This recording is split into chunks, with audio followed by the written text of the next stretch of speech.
Samantala, paigtingin pa ng Philippine National Police ang pagbabantay laban sa iligal na paggawaan ng paputok lalo na't papalapit na ang holiday season.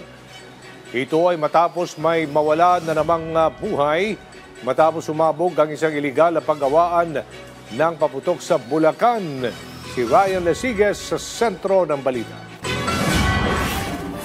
Ipinag-utos na ng pamunuan ng pambansang pulisya ang crackdown sa mga iligal na paggawaan ng paputok sa bansa.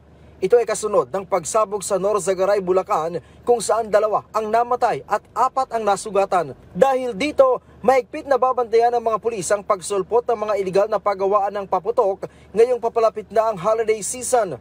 Base po sa sanabi ng ating fire marshal, yung pong pwede, dahil po yung area, so it is considered like a ground zero.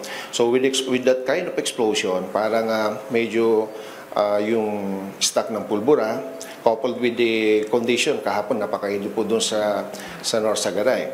So siguro doon po yung tinitignan nila. Ayon kay Bulacan Provincial Director Police Colonel Angel Garciliano, kabilang sa nasawi ay ang senior citizen na may-ari ng nasunog na bahay at isang minor de edad. So also, based sa conversation namin or my interview with the fire marshal, it turned out na yung pong stock ng pulbura ay nagkaroon po ng unauthorized stock dun sa shanty na to because wala pong permit itong area ng pinagsabugan. Sinabi pa ni Garciliano, iniimbestigahan pa ng mga otoridad kung paano nakalusot sa barangay ang naturang iligal na paggawaan ng paputok.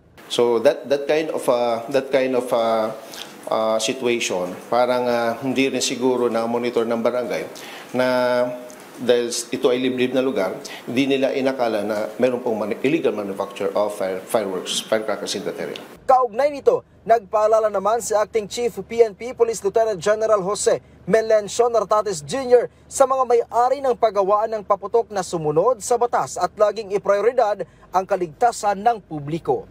Ryan Lesiges para sa Pambansang TV sa Bagong Pilipinas.